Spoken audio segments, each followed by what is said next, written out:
Baby తర్వాత ఒక beautiful love స్టోరీని ప్రొడ్యూస్ చేసి మరొక హిట్ అందుకోబోతున్నటువంటి మా ప్రొడ్యూసర్ ఎస్కేఎన్ గారిని మాట్లాడవలసిందిగా రిక్వెస్ట్ చేస్తున్నాం.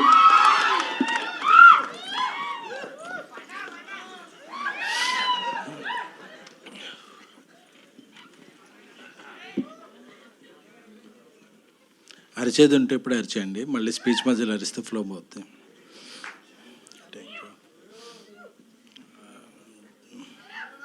చాలా రోజులైంది, ఈ ఇయర్లో ఇదే ఫస్ట్ టైం అనుకుంటా.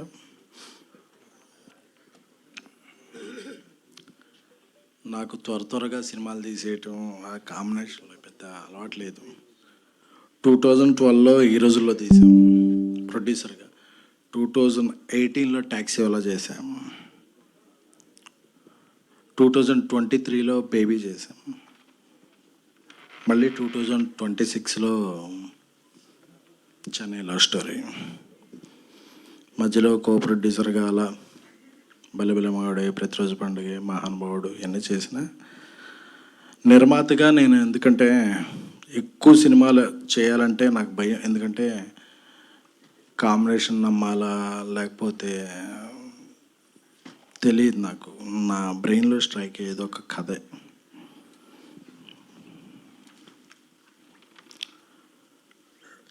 టీవీ9లో జర్నలిస్ట్గా 2700 రూపీస్ శాలరీ నాకు. My career started. నన్ను ప్రొడ్యూసర్గా చేసిన దర్శకుడు మారుతి గారు,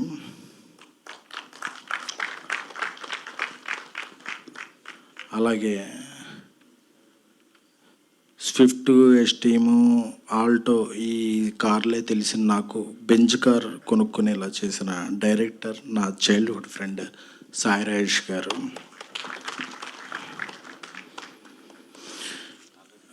బిజినెస్ మ్యాన్లో ఒక డైలాగ్ ఉంటుంది, మహేష్ బాబు గారు వచ్చి మాట్లాడుతుంటే సాయి షిండి గారు పక్కన ధర్మవరం సుబ్రహ్మణ్యం చూసి ఒక్కడనే మాట్లాడాలిగా అంటే, వర్డ్ లేకుండా నేను ఇది మాట్లాడను విన్ను అంటారు. అలాంటిది నా తమ్ముడు Ravi Namburi from these 3-4 years.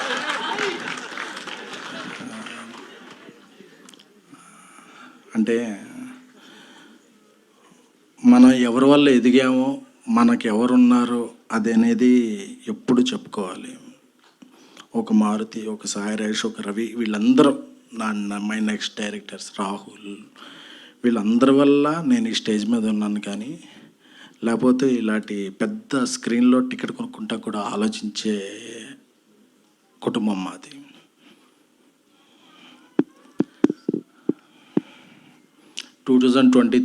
July 13th evening baby premieres జరిగినాయి.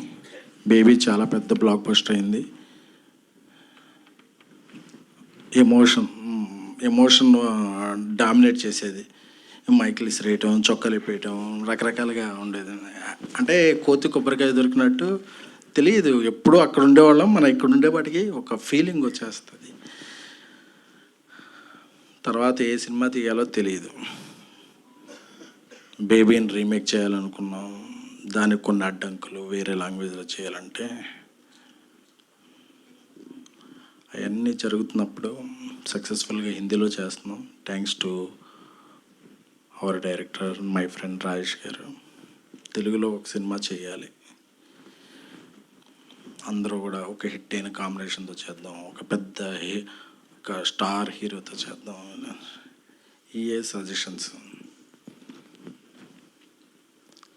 అప్పుడు ఒకరోజు రాజేష్ గారు ఒక పెంట్ హౌస్లో కూర్చున్నప్పుడు ఈ స్టోరీ చెప్పి ఇది ఎలా ఉందన్నప్పుడు నాకు బాగా స్ట్రైక్ అయింది. ఈ సినిమా చేద్దాం ఉండాలి, నెక్స్ట్ మన ఇద్దరం. అంటే తను డైరెక్టర్గానే కాకుండా ప్రొడ్యూసర్గా, అంటే ఇక్కడ రాజేష్ గారు గొప్పతనం చెప్పుకోవాలి. ఒక సినిమా పెద్ద బ్లాక్ బస్టర్ అయిన తర్వాత ఆ సినిమా ప్రొడ్యూసర్తో చాలా తక్కువ మంది డైరెక్టర్లు జర్నీ చేస్తారు.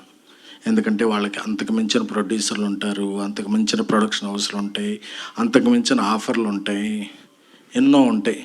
అలాంటి ఇండస్ట్రీలో ఆయన నా ఫస్ట్ సినిమా ప్రొడ్యూసర్, ఆయన నా చిన్ననాటి స్నేహితుడు, ఆయనతోనే నా ప్రయాణం అని చాలా చాలా చాలా కొద్ది మంది వ్యక్తుల్లో మహోన్నతమైన వ్యక్తిత్వం ఉన్న వ్యక్తి సాయి రాజేష్ గారు.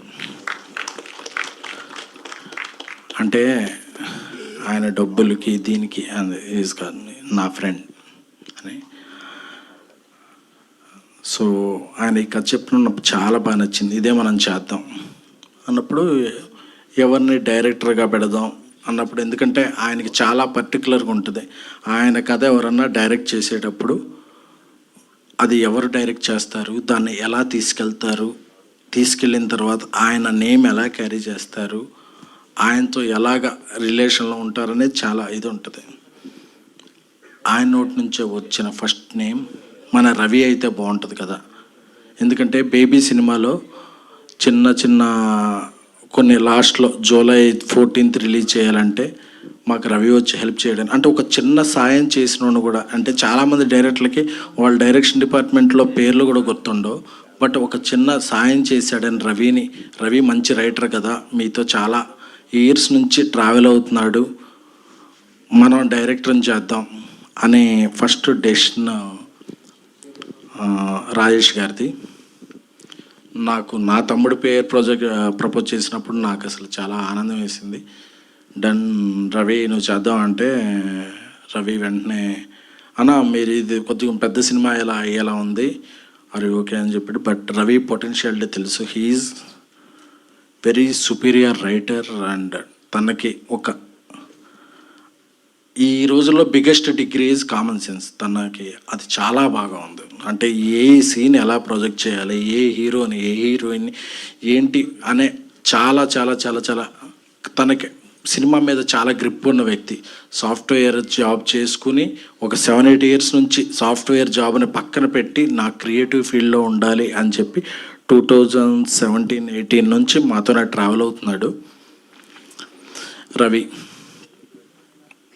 అలాగా ఈ సినిమా కథ రూపాంతరం చెందింది. ఎలా చేయాలి, ఏం చేయాలి, హీరోలు ఎవరు, కాంబినేషన్లు ఇవన్నీ అనుకున్న తర్వాత ఒకరోజు పుష్ప లాస్ట్ సాంగ్ రిలీజ్ అనుకుంటా, నేను చెన్నైలో ఉన్నాను. రాజేష్ గారు వెళ్ళారు కిరణ్ గారికి నేరేషన్లో. అప్పుడే కేరామ్ మంచి సక్సెస్ అయింది, కా మంచి సక్సెస్ అయింది. సక్సెస్ తర్వాత కిరణ్ గారి డేట్ల గురించి చాలామంది ప్రొడ్యూసర్లు, ప్రొడక్షన్ హౌస్లు ఇది ఉన్నప్పుడు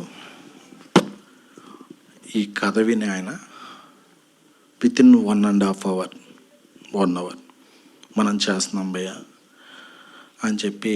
ఎందుకంటే ఈ కథలో చాలా డెప్త్ ఉన్న కథ, చాలా హానెస్టీ కథ, అంటే చాలా లేయర్స్ ఉన్న కథ.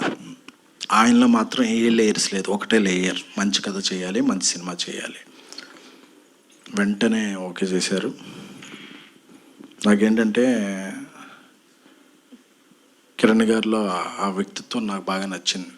ఎందుకంటే ఆయన ముందు నా స్నేహితుడు ఒక సినిమా చేశాడు వినరో భాగ్యం వల్ల, అప్పుడు కొంత పరిచయం ఉన్నప్పటికీ ఆయన వెంటనే ఈ కథలో ఉన్న పొటెన్షియాలిటీని, డెప్త్ని ఆకలింపు చేసుకుని వెంటనే ఓకే చెప్పడం నాకు చాలా నచ్చింది. అలాగే ఈ సినిమాకి చాలా చాలా మ్యూజికల్ ప్రజెన్స్ ఉంటుంది. రాజేష్ గారు రాసే ఏ స్క్రిప్ట్కైనా చాలా మ్యూజికల్ డెప్త్ ఉంటుంది. ఎవరి మ్యూజిక్ వెళ్దాం అన్నప్పుడు ఒకరోజు మణిశర్మ గారు అయితే మణిశర్మ గారు అంటే నా కాలేజీ రోజులు గుర్తొచ్చాయి. అప్పట్లో చిరంజీవి గారి పాటలు రిలీజ్ అయినప్పుడు రాత్రి 2-2:30కి మేము వెళ్ళి బస్ స్టాండ్లో వెయిట్ చేసేవాళ్ళం. ఆ కార్టూన్స్ వస్తే అవి తీసుకుని వెంటనే ఆ బస్ స్టాండ్లో ఉన్న పాన్ షాప్లో అది ప్లే చేసేవాళ్ళం. పొద్దున్నే 9ంటికి అన్ని షోరూమ్స్ తెరుస్తారు, కానీ రాత్రి అంటే మా ఫ్యాన్స్ జీవితం ఎలా ఉండేదంటే రాత్రి 2-2:30కి అది ఏ ఫ్యాన్ అయినా సరే, చిరంజీవి గారి ఫ్యాన్ అవని, బాలకృష్ణ గారి ఫ్యాన్, నాగార్జున, వెంకటేష్, ఎవరి ఫ్యాన్ అయినా సరే రాత్రి 2-2:30కి మ్యూజిక్ స్టోర్స్లోకి వచ్చే క్యాసెట్స్ బస్ స్టాండ్కి వస్తే అది ఒక క్యాసెట్ తీసుకుని ఆ స్టోర్లో ప్లే చేస్తే అప్పుడు ఆహా అనేది. అప్పుడు మణిశర్మ గారు నేను ఫస్ట్ విన్న పాట సారీ సారీ సారీ అని బావగారిలో ఉన్న, సార్ థ్యాంక్ యూ మీరు సారీ అన్నారు, కానీ అప్పటి నుంచి ఇండస్ట్రీ మీకు థ్యాంక్ యూ సార్. నాకు మణిశర్మ గారు అనగానే నాకు బల్బులు పగిలిపోయినాయి. ఇదేంటి మనం అప్పటి నుంచి ఆయనకి ఇది ఆయన సినిమా మనం చేస్తామా, ఆయన పేరు మణిశర్మ మ్యూజికల్ అని ఉండగా నేను ఎప్పుడో చూశాను.